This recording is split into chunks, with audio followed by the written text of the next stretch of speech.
Hello दोस्तों, स्वागत है आपका अपना यूट्यूब चैनल जीएस क्रैकर में। दोस्तों, आज हम हिस्ट्री से रिलेटेड टॉप 10 क्वेश्चन को लेकर आए हैं जो एग्जाम के व्यू पॉइंट से काफ़ी इंपॉर्टेंट है। तो चलिए देखते हैं अपने उन क्वेश्चन को। दोस्तों, हमारे साथ बने रहने के लिए इस चैनल को सब्सक्राइब करें और बेल आइकन को भी प्रेस कर दें ताकि जो भी हमारा नया वीडियो आए आपको सबसे पहले अपडेट मिलता रहे। तो चलिए बढ़ते हैं अपने उन क्वेश्चन की तरफ और उनको सॉल्व करते हैं। Question number 1, There was a sharp class division at Harappa and Mohenjo-daro. This is clear from the Harappa और मोहनजोदारो में एक तेज वर्ग विभाजन था, इससे स्पष्ट है। Option A, Indus seals executed, सिंधु मोहरों की खुदाई। Option B, religious beliefs of the Harappa, Harappa वासियों की धार्मिक मान्यताएं। Option C, tools and implement used by the Harappas, उपकरण और औजार जिसका प्रयोग हड़प्पावासी करते थे। Option D, different type of dwelling executed, विभिन्न प्रकार के आवासों की खुदाई। पहला का right answer option D, different type of dwelling executed. Option D, different type of dwelling executed. इसके साथ ही हम आगे बढ़ते हैं अपने दूसरे क्वेश्चन पे। दूसरा क्वेश्चन बोलता है, The title given by the British government to Mahatma Gandhi, which he surrendered during the non-cooperation movement was। British सरकार द्वारा महात्मा गांधी को दी गई उपाधि जो उन्होंने असहयोग आंदोलन के दौरान आत्मसमर्पण की थी। Option A, Hind Kesari. Option B, Kesari Hind. Option C, Rai Bahadur. Option D, RT honourable. तो इसका राइट आंसर है दूसरा का बी, केसरी हिंद, जो महात्मा गांधी ने असहयोग आंदोलन के दौरान आत्मसमर्पण कर दिया था सन 1920 में।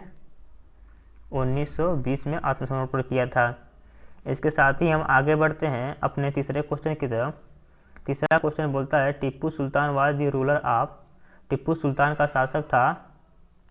टीपू सुल्तान का शासक कहाँ था? Option A, Hyderabad. Option B, Madurai. Option C, Mysore. Option D, Vijayanagar. तो तीसरा का राइट आंसर मैसूर। जो टीपू सुल्तान थे उनका शासक मैसूर में था। Option C, Mysore. इसके साथ ही आगे बढ़ते हैं अपने चौथे क्वेश्चन की तरफ। चौथा question, the term Yavanika mean. यवनिका शब्द का अर्थ है, एक शब्द यवनिका था, उसका मीनिंग क्या है आइए देखते हैं। ऑप्शन ए, फॉरेन गुड्स, विदेशी सामान। Option B, dancer. Option C, curtain. Option D, theatre. तो चौथा का राइट आंसर सी, कर्टेन। यवनिका शब्द का मीनिंग कर्टेन अर्थात पर्दा था।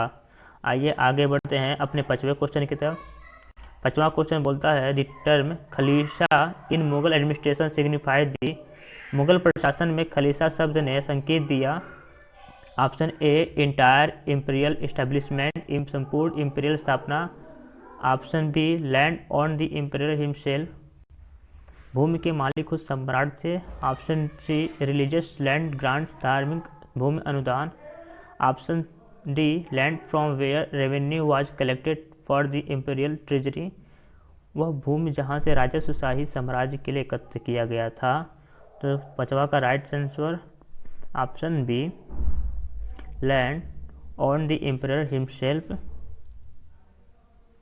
इसके साथ ही हम आगे बढ़ते हैं अपने छठे क्वेश्चन की तरफ। छठा क्वेश्चन है, Vishakha Datta sketch the event after the death of Samudragupta in his work. Vishakha ने अपने काम में समुद्रगुप्त की मृत्यु के बाद की घटना का वर्णन किया है।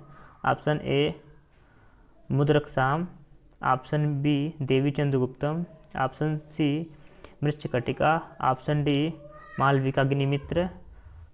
तो इसका राइट आंसर छठा का ऑप्शन ए, मुद्रकशाम, जो विशाख दत्त ने अपने मुद्रकशाम में समुद्रगुप्त की मृत्यु के बाद की घटना का वर्णन किया था। आइए आगे बढ़ते हैं अपने सातवें क्वेश्चन की तरफ। सातवां क्वेश्चन है, the system of dual government during the latter half of 18th century AD is associate with the name of. 18वीं शताब्दी ईस्वी के उत्तरार्ध के दौरान दोहरी सरकार की प्रणाली के नाम से के साथ जुड़ा हुआ है।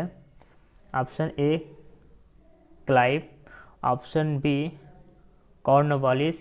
सॉरी, यहाँ कॉर्नवालिस रहेगा।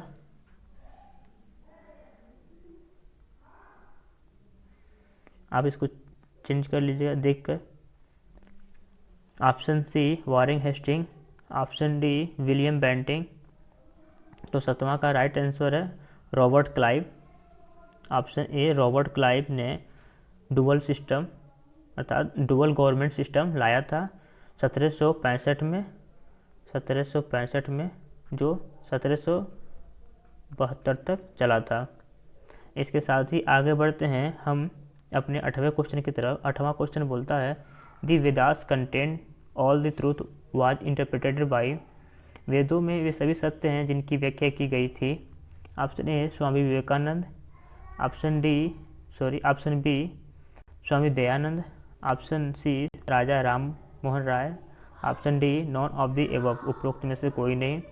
तो 8वां का right answer option B Swami Dayananda ने कहा था वेदों में वे सभी सत्य हैं जिनकी व्याख्या की गई थी। इसके साथ ही हम आगे बढ़ते हैं अपने 9वें क्वेश्चन की तरफ। 9वां क्वेश्चन है the term samanta meaning a feudatory from the 6th century AD originally meant a. शब्द सामंत जिसका अर्थ 6ठी शताब्दी ईस्वी के एक सामंत था का अर्थ मूल रूप से था। ऑप्शन ए स्लेव गुलाम, option B cultivator, option C neighbour, option D foreigner. 9वां का right answer C neighbour.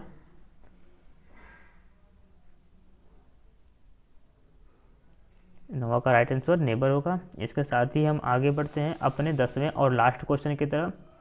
10वां question बोलता है to evolve a peaceful settlement of the conflict between India and China which of the following non-alleged Afro-Asian nations participated in the conference held in December 1962। Bharat और चीन के बीच संघर्ष का एक शांतिपूर्ण समाधान विकसित करने के लिए दिसंबर से 1962 में आयोजित एक सम्मेलन में निम्नलिखित में किस गैर गठबंधन वाले अफ्रीकी एशियाई देशों ने भाग लिया। ऑप्शन ए बर्मा, जिसको प्रेजेंट टाइम में म्यांमार के नाम से जानते हैं, Cambodia, Indonesia and UAR। Option B Burma, Sri Lanka, Cambodia and Indonesia, option C Burma, Indonesia, Ghana, Sri Lanka, option D all of the above. तो 10वां का right answer all of the above, जिसमें बर्मा, म्यांमार, कंबोडिया, इंडोनेशिया और UAR Sri Lanka, Ghana ने participate किया था। इसके साथ ही अपना क्वेश्चन समाप्त होता है। यदि आपको ये वीडियो अच्छी लगे तो इसको लाइक करें, हमारे चैनल को सब्सक्राइब करें और अपने दोस्तों के साथ भी शेयर करें। तब तक के लिए जय हिंद। मिलते हैं फिर अपने अगली वीडियो में। जय हिंद।